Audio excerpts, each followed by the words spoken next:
Hyun-sung ay dating alipin ng korporasyon, sumusunod at nagtitiis sa mga utos. Mula sa boss na walang kwentang ito, lahat ng kanyang mga katrabaho ay humahanga sa kanya. Dahil sa kanyang pasensya sa pagtanggap ng mga utos ng boss. Ang boss na ito ay palaging nagsasalita, at itinuturong si Hyun-sung ang sanhi ng pagkakabagal ng kanilang gawain.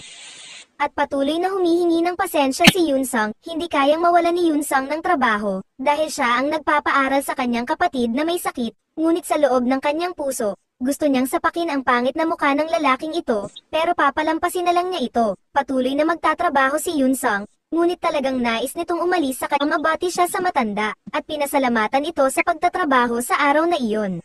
Ito si Yuna ang munting kapatid ni Hyun-sung. Nawalan ang dalawang ito ng kanilang mga magulang sa napakabatang edad. At ito ay pilit na nagpilit kay Hyun-sung na mag-adjust at mag-mature ng mas mabilis.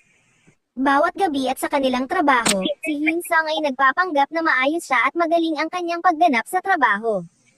Ginagawa rin ito ni Hyuna, hindi niya nais na mag-alala ang kanyang kapatid para sa kanya. 6 na taon na ang nakalilipas, si Hyuna kasama ang kanyang mga magulang. At sila ay naaksidente sa isang aksidente sa sasakyan. Nakaligtas si Hyuna, ngunit siya ay nagdala ng pagkakasala sa kanyang sarili mula noon. Si Hyun-sung ay hindi nagawa ang anuman para sa kanya. Kaya't dala niya rin ang pagkakasala, ngunit ang mga ganitong sandali ay nagpapalakas kay Hyun-sung. Siya'y masaya noong mga panahong iyon. Si Hyuna unti-unti na nagiging okay ang kanyang kalagayan. Ang kanyang kapatid na babae ay naglalaro ng isang laro na tinatawag na Idea. Ito ay isang laro sa virtual na realidad na gumagamit ng mundo na mas malaki kaysa sa Earth. Lahat ng tampok ng laro ay base sa Earth, ngunit sa mundong ito, ang pantasya at mahika ay umiiral. Ito ay kinikilala rin bilang pinakamagandang laro ng lahat ng oras. Bumili si Hyun-sung ng isang capsule para sa kanyang kapatid at gayon din sa kanya mismo. Ang gamit ni Hyun-sung ng capsule ay para lamang sa pahinga.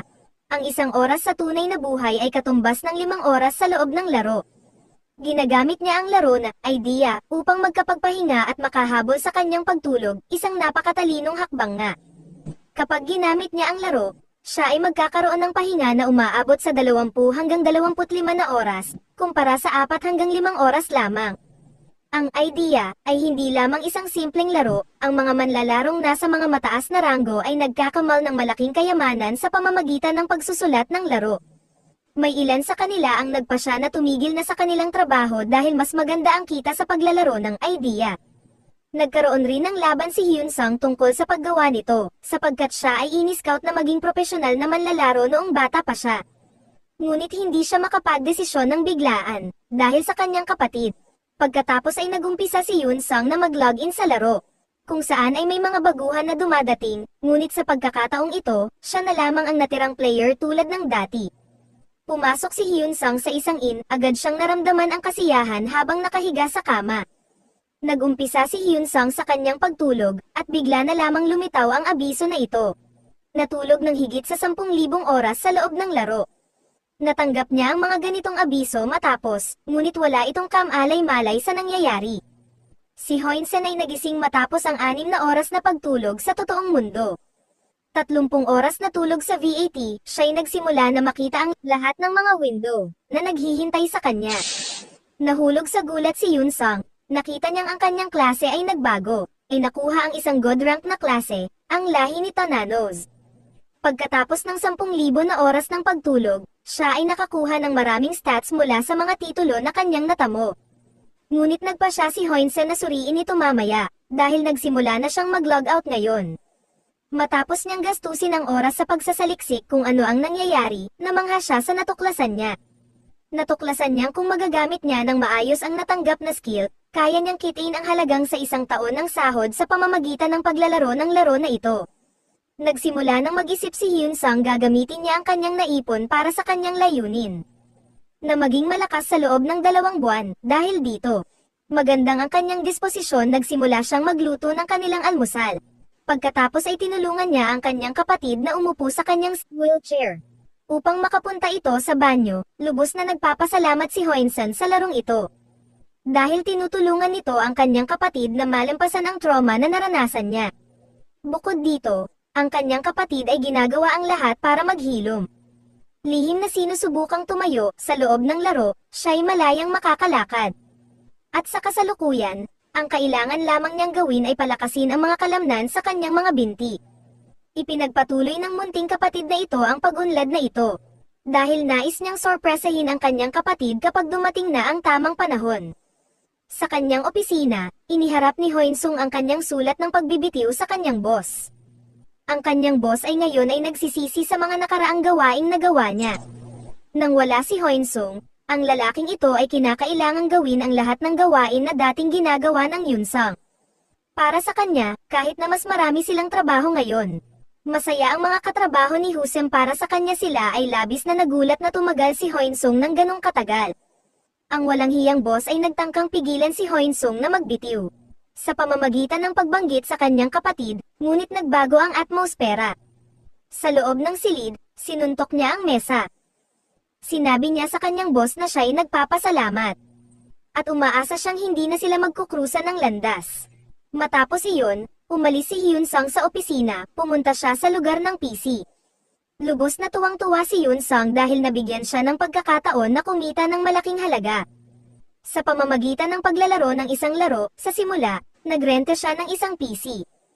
Upang magsimula sa pagsasaliksik at pag-aaral hinggil sa laro. Iniisip niya na dapat umpisahan sa pamamagitan ng pagtaas ng antas.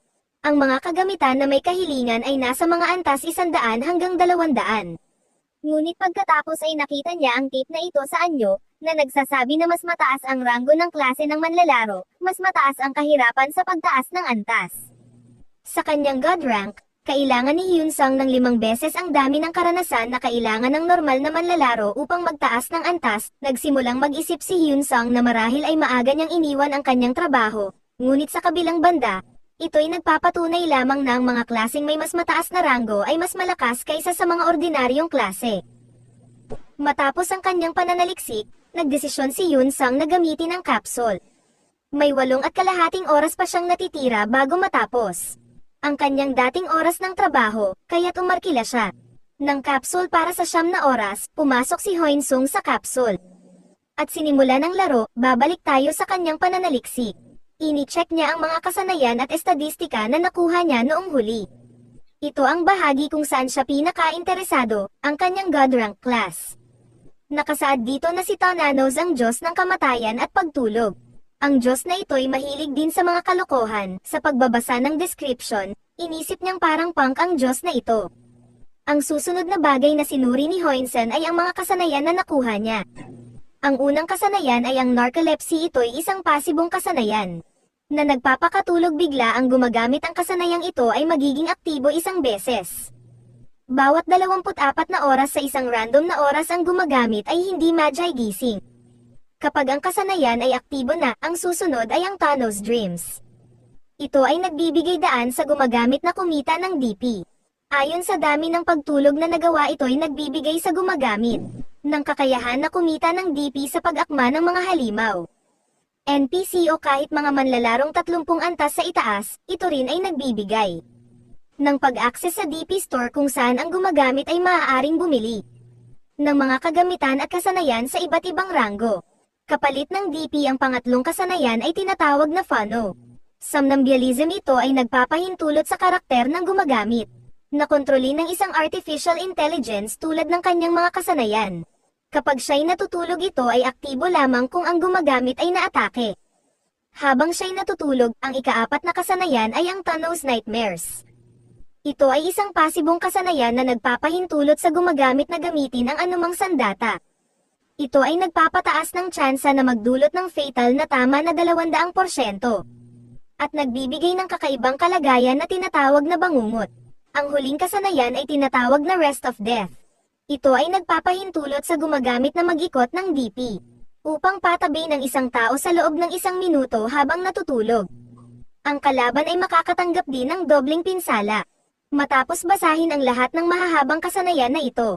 Si Hoinsung ay labis na tuwang-tuwa kaya't naisip pa niya na sa mga kakayang ito maituturing siyang isang hacker ng mga tao. Pagkatapos ay naging aktibo ang kasanayang narcolepsy. At naramdaman niyang inaantok na tulog si Hyunsung. Ang karakter ni Hyunsung ay mananatiling gaya nito. kaya't inirerekomenda ng laro sa kanya na mag-log out. Yamang inilabas niya ang sarili mas maaga kaysa sa inaasahan. Sinubukan ni Hyun-sung na humiling ng refund ngunit nabigo siya. Siya ay medyo frustrado dahil ang kasanayang ito ay agad na naging aktibo. Pagkatapos lamang niyang mag-login, iniisip niya na ang kasanayan ay talagang tumiyupad sa pangalan nito. Samantala, sa rehabilitation hospital, si Huna ay nasa gitna ng kanyang pagpapagamot para makalakad na ito. Ang kanyang doktor ay naging kumbinsido na ang kanyang hindi pagkakaroon ng kakayahang maglakad ay hindi sanhi ng pangkaisipan. Dahil dito, si Limin, propesor ng psikolohiya, ay nagpayo na dapat mas tutukan ni Huna ang pagpapaunlad ng kanyang mga kalamnan. Ang batang babae ay mas napabilis din mag-ambag dahil sa kanyang determinasyon na sorpresahin ang kanyang kapatid. Nang mga sandaling iyon, tinanong ni Limin siya, kailan sasabihin ni Huna sa kanyang kapatid ang tungkol sa kanyang lihim na nabubunyag. Si Huna ay nagbabayad na ng kanyang mga paggamot sa sarili niya at sa ngayon ay nakakakita siya ng kita mula sa paglalaro ng idea. Wala namang kaalam-alam ang kanyang kapatid tungkol dito dahil hindi maayos na nakinig noong kanyang kapatid ay nagsasalita tungkol sa pagkakakitaan sa loob ng laro. Nagtanggap si Hyun-sung ng tawag mula sa kanyang kapatid. Pagkatapos ay ginawa niyang palusot na siya ay naglalakad lamang kasama ang kanyang tagapangalaga at sinabi niyang babalik siya agad. Inialok ni Hyun-sung na sunduin siya ngunit nahihiya si Huna kaya tinanggihan niya ang alok.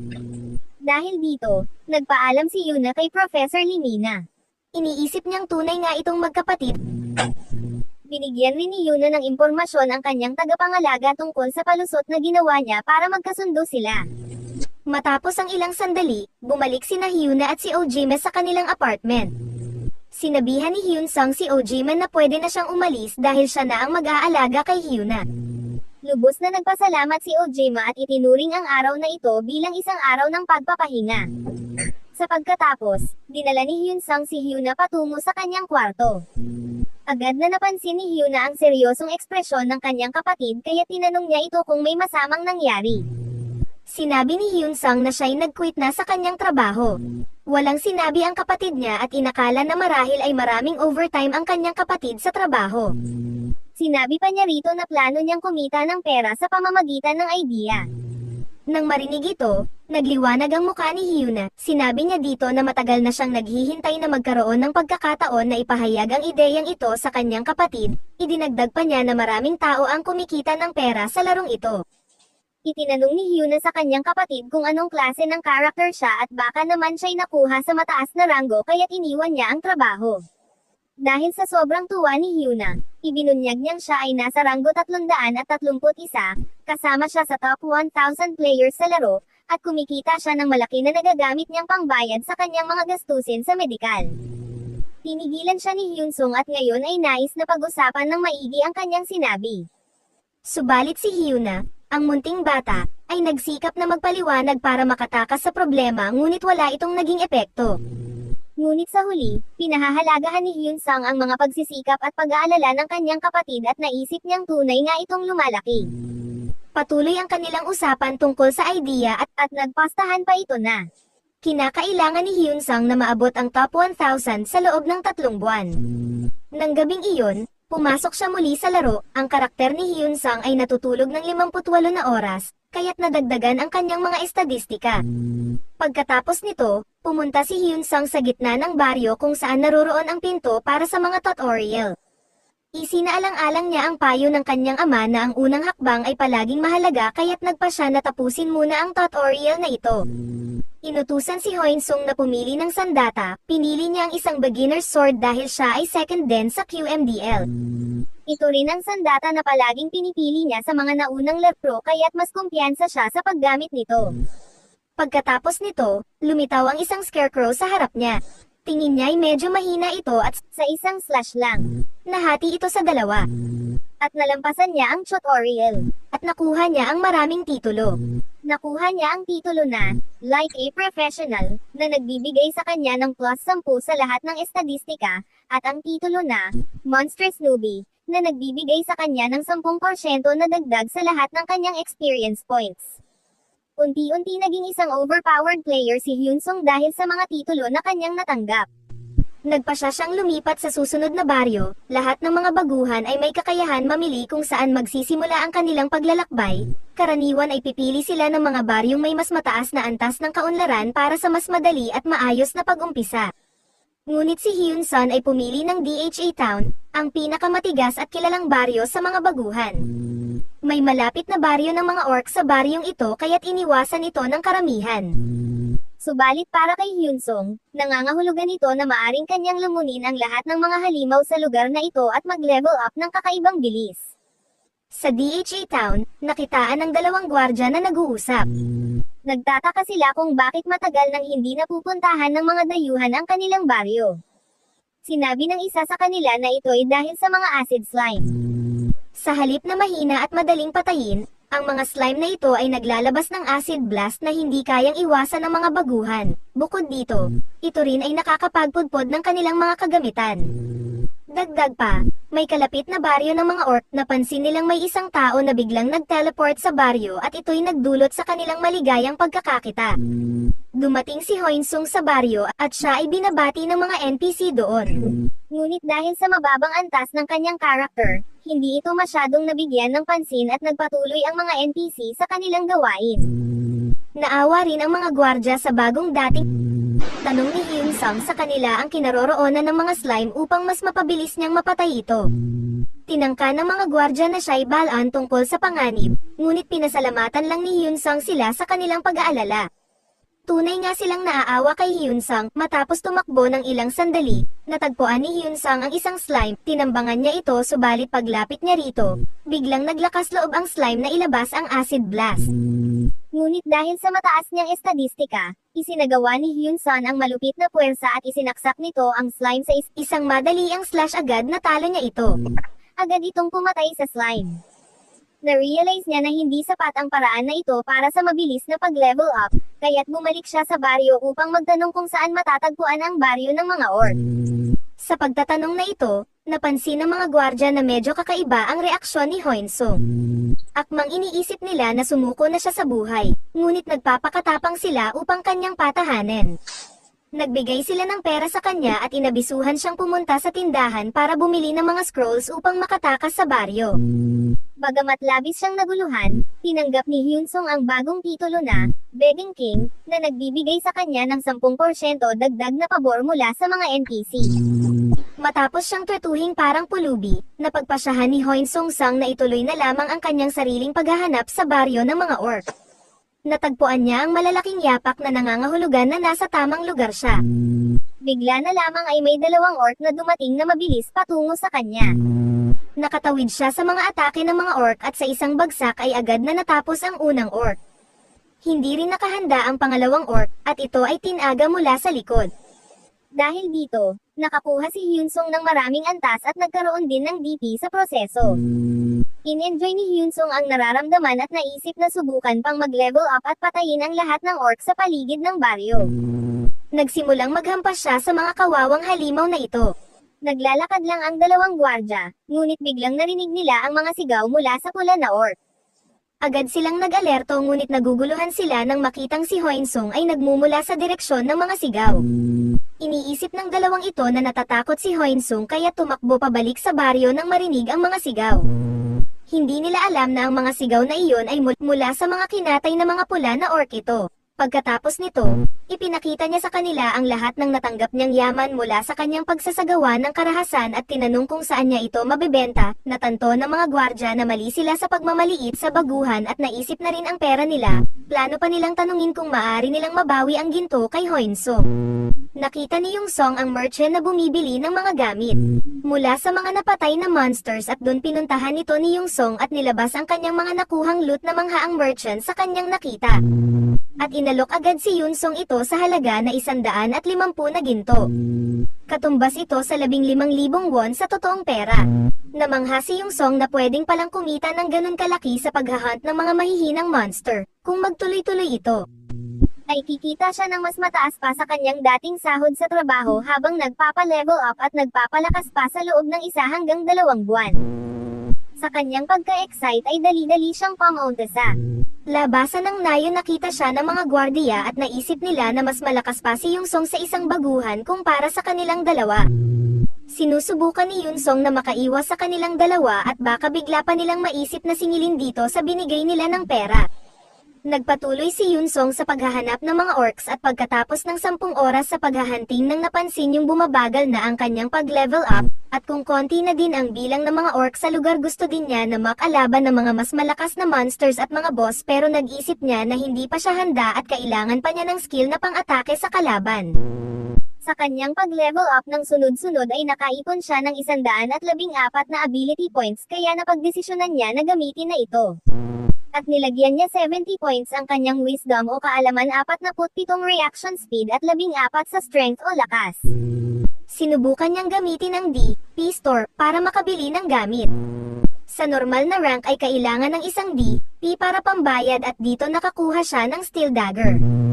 Sa rare na rank naman ay kailangan ng 10 D.P. points dito ay nakakuha siya ng Bloodstone na singsing para sa unique na gamit naman ay nakakuha siya ng Eyelash Stick na ginagamit ng mga magician kaya't murin niya ito ng basura lang. Abangan ang susunod na kabanata. Maraming salamat sa lahat ng mga nanood, at kung hindi ka pa nakasubscribe ay pasuyo na lang Lods. Malaking tulong na yan para sa channel. At kung hindi naman kalabisan ay pa-like, comment, at share na din po, para mas marami pa ang makapanood. Maraming salamat, at see you on our next video. God bless you all.